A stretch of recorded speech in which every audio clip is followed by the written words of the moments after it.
સીતારામ, જય Shri Krishna, good morning. હાલો, 11:30 થઈ ગયા છે. હવે ટીવીને બંધ કરો ને રસોઈ બનાવવા જઈ રસોડામાં.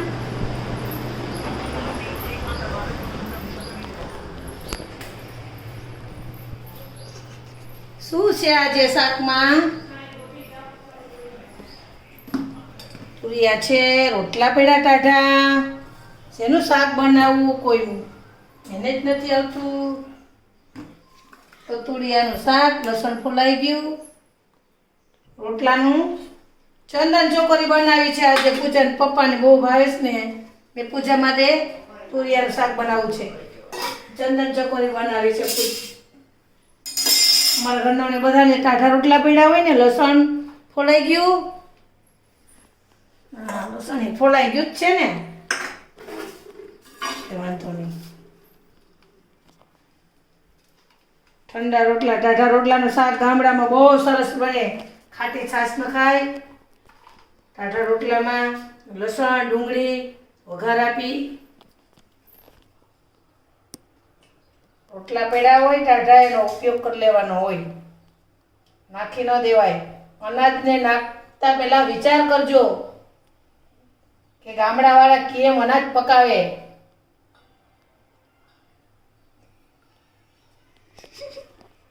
ખવાતા છે. અચ્છા,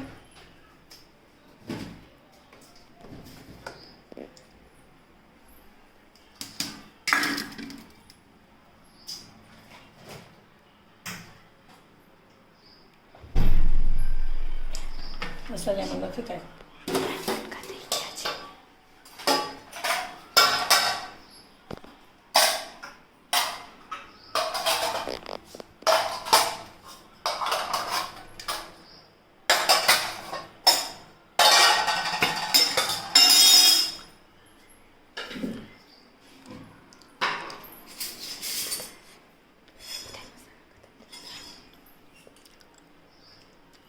મસાલિયામાં બધાય મસાલિયામાં મસાલા ખતમ થઈ ગયા છે. પૂછે બેન, મસાલા ભરી લેવાય. બધાય મસાલા ખતમ કરી નાખ્યા છે. બધું સાફ કર્યું છે મસાલિયાને બધું. આટલી બધું સાફ કર્યું એટલે ખતમ થઈ ગયા.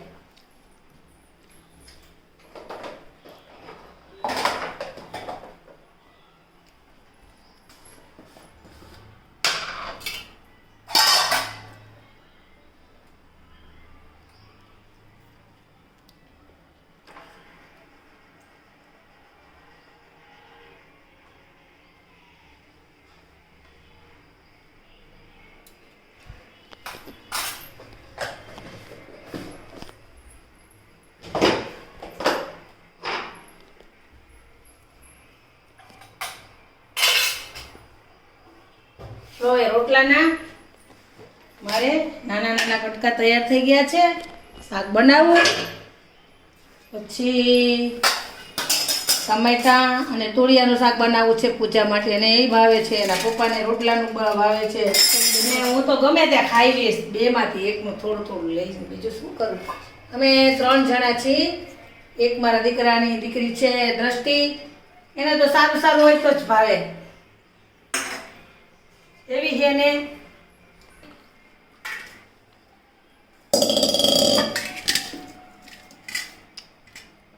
જાંબુ લઈ લે દ્રષ્ટિ, જાંબુ છે આમાં.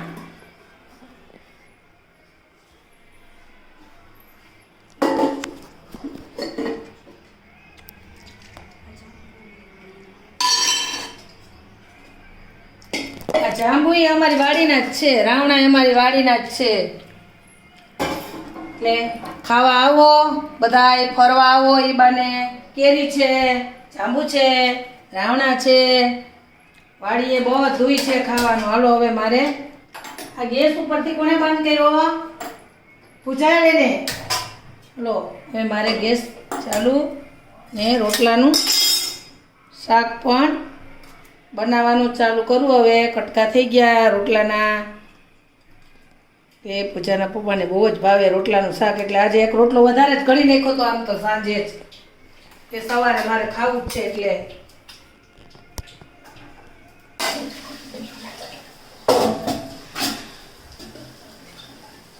ખાટી છાશ છે. ખાટી છાશ નાખવાની છે.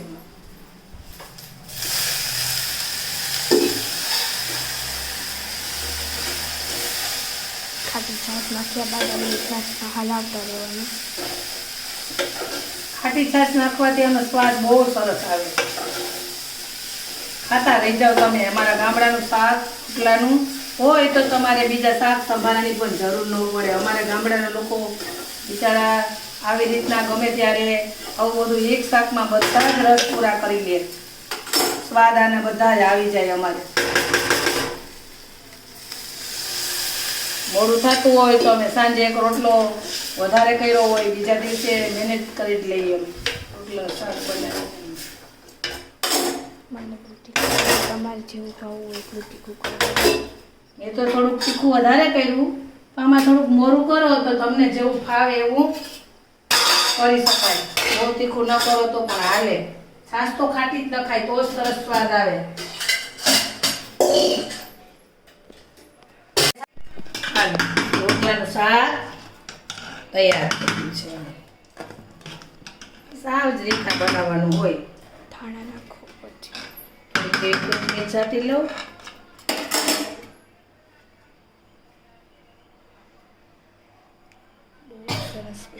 બહુ સરસ બને રોટલાનું શાક તો મારે બધાએ બહુ ખાય. હવે મારે તુરિયાનું શાક વધારવાનું છે. હવે પૂજાબેન માટે બનાવવું જોશે ને. પૂજા શેનું શાક ખાવું તારે? ટમેટાનું? સરસ. સેવ ટમેટાનું ખાવું છે? હા બેટા, બનાવી દઉં હો. ટમેટાના નાના નાના કટકા કરી લેવાના. હાલો તો હવે પૂજા માટે ટમેટાનું બનાવીએ. નાના નાના કટકા કરી નાખું થોડા. સેવ ટમેટાનું ખાવું છે ને આજે. કેરી છે ને હમણાં, કેરી ભેગું સેવ ટમેટાનું સારું લાગશે. હમણાં રોજ અમે કેરીનો દાબો નાખ્યો એટલે કેરી કાયમી ખાય એટલે જેને જી ભાવે એ જ શાક બનાવવાનું છે. દ્રષ્ટિ તારે શું ખાવું છે બેટા? દ્રષ્ટિ અહીંયા આવ બેટા. તારે શેનું શાક ખાવું છે? કેરીના રસમાં ખાઈ લે. સરસ, સારું સારું લ્યો. કેરીનો રસ ને બીજું રોટલી ખાઈશ? અરે હા, સારું સારું. સેવ ટમેટાનું શાક એમાં પડશે. સારું સારું. બે તું ને પૂછા બે ખાઈ લેજો.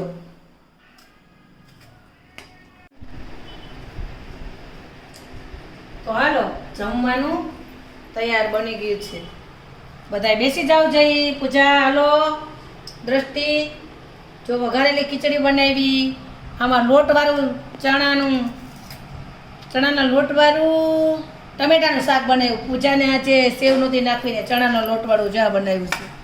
પછી આ છે ને રોટલાનું શાક છે. આ દ્રષ્ટિ માથે શીરો બનાવ્યો થોડોક. એને આજ હરખું નહોતું એટલે થોડોક એવો શીરો બનાવ્યો. મરચાં તળ્યા, છાશ ને આ મકાઈનો અને જુવારનો અને બાજરાનો ત્રણેય લોટ મિક્સ કરેલો રોટલો છે.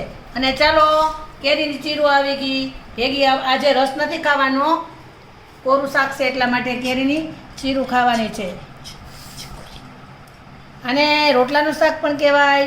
અને ચંદન ચકોરી પણ, સિટીવાળા લોકો ચંદન ચકોરી કે, અમે તો રોટલાનું શાક જ. હાલો બાય બાય. હાલો.